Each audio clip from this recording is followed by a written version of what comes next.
Welcome to Appy Hour. Today we're going to be talking about Edpuzzle, and let's just get right to it. I'd love to hear in the chat how many of you guys have used Edpuzzle before.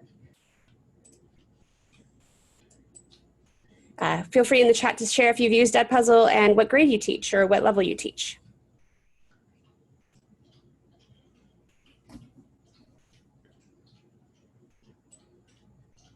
Can everyone hear me? Okay, all right, good. That's cool, all right. Okay, so Edpuzzle is a tool that you can use to give students video quizzes. The advantage it has over Canvas studio quizzes is that you can have open-ended questions. So I think that is an advantage to not just have those multiple choice and true-false questions. So that's the advantage over Canvas Studio. Nearpod also has a video quiz now. They just released it. But in that, you also can't stop skipping, which is one thing you can do in Edpuzzle. So you can stop someone from skipping through the video in Edpuzzle, which is really great. So you can ensure that they watch the whole thing if that's something you care about. All right. So I'm going to show you the basics of Edpuzzle, so how you would make a quiz, an Edpuzzle activity per se, and then how you can integrate that with Canvas. All right, so you can log into Edpuzzle, just make an account with your, if your school doesn't have an account, just make it with your PWCS email. I think the limits on the, limits on the free account are maybe like 20 videos is what you can make for the free account. I don't remember quite. Let's see, Edpuzzle pricing.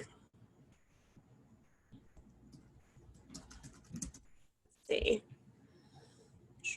Plans for teachers, districts, and schools. My school has a school account. It's pretty affordable. It's $1,400 for a school account. But now that you can kind of do some of the same things in Nearpod and Canvas Studio, it's probably not going to be high on the priority of a school to buy. We actually bought this in the spring before we knew. So basic free, you get access to videos, creating videos. Yeah, so you get 20 videos for free. So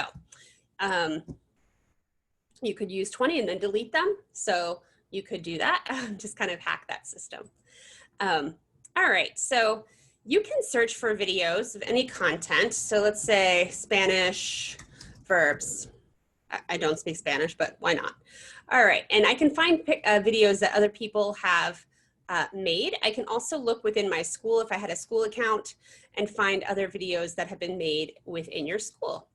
So I can see, oh wow, that Gina, she's really getting on the Edpuzzle train and she's making a lot of videos, and other colleagues. So if you do work with your CLC and you had a school account, you could share videos like that, which is nice. All right, so let's just look at this video.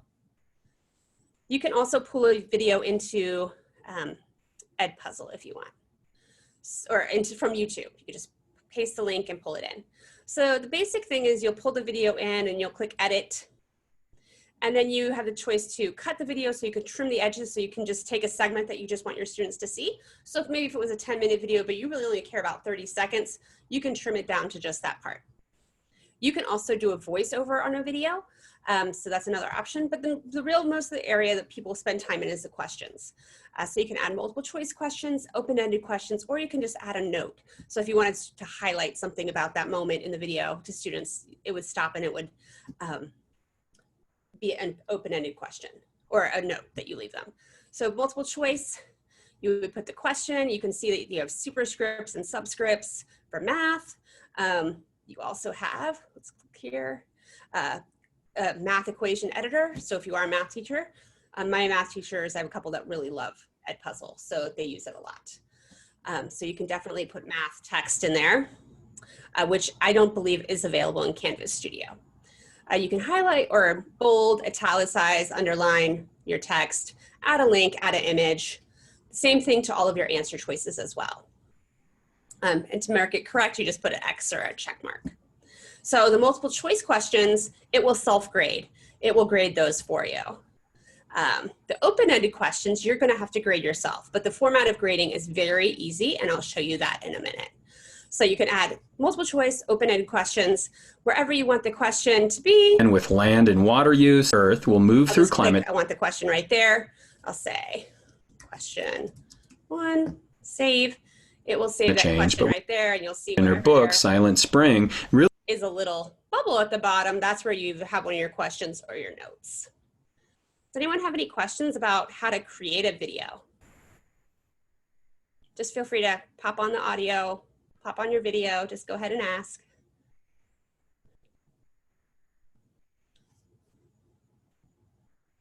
Seems like it's okay. Everyone has the idea of how you would make a video.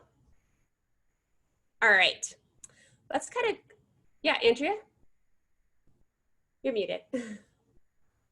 I just was going to ask if, so when you said something about adding those multiple choice questions, that it was easy to grade, it's graded right in there? The multiple choice, it grades itself. So when you mark the right answers, it will grade it. But the open-ended, you do have to grade those by hand, but I'll show you the flow is very easy, how it actually groups the questions together. So if you had 5 kids you were grading, all of that one question would be together versus grading all of Billy's and then all of Sam's and then all of June's. You grade all of question number 1, all of question number 2, and it makes it really easy to grade. Yeah. Thank you. Yeah. Any other questions? All right, so I'm going to jump over to showing you how to get it into Canvas, because it is you can actually do the LTI integration for free. So in your Edpuzzle account, you're going to have to click on your account at the top, and you're going to go to your name. Now, I've already done the LTI integration, so I've already connected it. But if I was to disconnect it, or the first time I would go here, I would see that consumer key and that shared secret, which is what you always have to put in Canvas. So if I go to Canvas and I want to add this to my class, I would go to settings.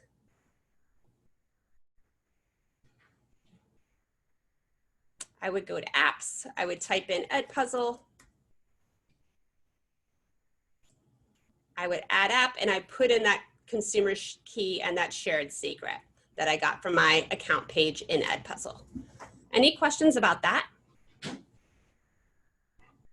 Now, if your school has an account, your ITC can do this at the subdomain level. Like I've installed it for all of my teachers. So yeah, so that's that. All right, the first time you go into your class, for instance, this is the first time I'm gonna set up Edpuzzle in this class.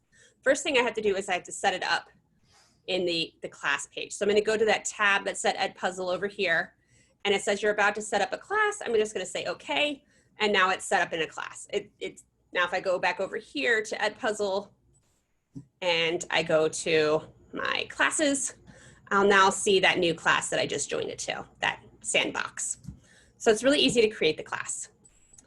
Then to create assignments is also very easy. So you just go to your assignments. Where's my assignments? Here we go. And just like all LTI tools, I'm going to choose external tool.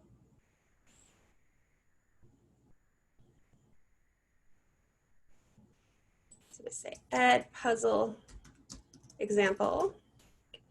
Then when a submission type, I choose that external tool. I click find. I go down to Edpuzzle. And then I go to my videos that I have in my collection. So say I wanted to do this one. I pick this video. I'd assign it. You can see I can prevent skipping, so I can make it so that they have to watch the whole video. If I don't prevent skipping, they can just go from question to question. So if I really want to make sure they watch the whole video, I turn that on. And of course, I always want to turn on closed captions. And then I would say assign. Any questions about how to make a Edpuzzle assignment in Canvas?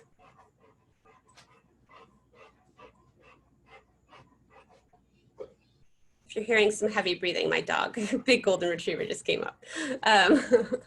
Katie? Yeah. From the assignment page, when the student, now that you've created an assignment with Edpuzzle, when the student sees it on their Canvas, does it come up in a new page? Like, did you create it in a new page so it comes up on Edpuzzle, or does it stay on Canvas and it just pops up as Edpuzzle? It stays on Canvas. They'll stay right in Canvas. Yep. Okay. Okay. Yep. Thanks. And you'll grade it right in Canvas. This is what I'm going to show you next. Okay.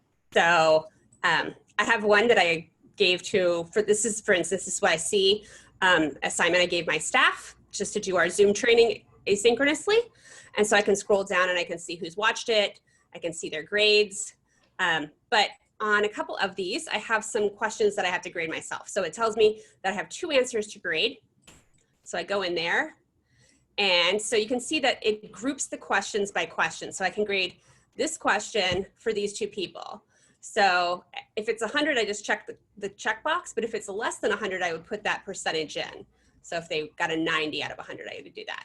But just default, if you just check the box, it's going to be 100. So it's really easy to just go through and see, do they have the right answer? Check. If not, check off or the X, and then it automatically calculates the grade from there. You don't have to do anything else.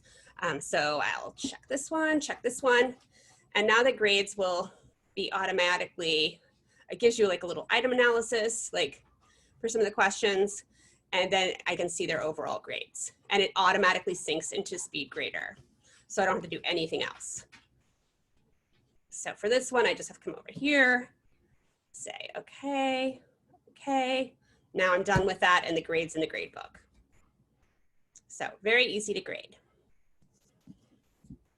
Any questions about that?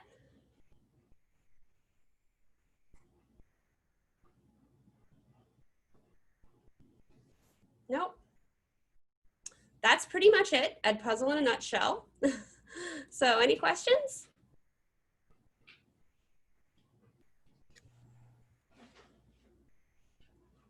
It's just a great way to take your synchronous lessons and provide asynchronous opportunities for those that can't make Zoom meetings, or, you know, just for whatever reason need more asynchronous options. And for the most of the videos that you've used, maybe with Edpuzzle, has it been like videos that you found, or has it been videos that you've made? Mostly YouTube. Everything I find on YouTube, basically. Yeah. Okay. Yeah. That way they're all captioned that way. So Katie, when your video comes up, how you created a question within the YouTube video, when the students are watching that video, when it comes to that little bubble point where your question just pops up, like on the side or something? Okay. Yep, exactly. Yep. Oh, okay. Yep, it just pops up. Okay, cool. I use this, so I've been at ITC for 3 years now, but before that I taught AP Environmental, and I used this, and my students loved it because they could be sitting, I had mostly juniors and seniors, so they could be waiting for practice, they could be in line at the grocery store, because they could do it on the app too. Anywhere they could do their homework, basically. Okay. And so it was really nice that way. Good, thank you. Yeah. Overall, kids really liked it, but again, I always recommend when any video, if you're making a video or sharing a video, make it less than 5 minutes. Students, after a 6-minute point, MIT research shows that their attention is gone. So you don't want to pick any video that is longer than 5 minutes. I also showed you there was that part where you could trim a video. So if there was a bigger video, you could make it into 2 chunks, you know, just break it down into smaller pieces.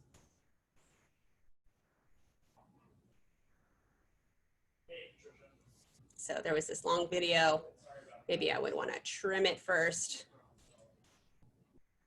I'm going to cut it. I'm going to cut it down to,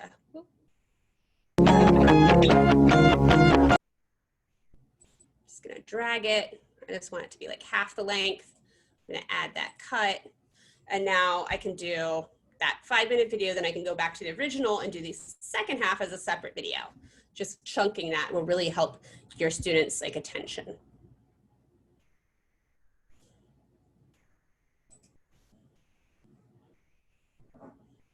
Any other questions?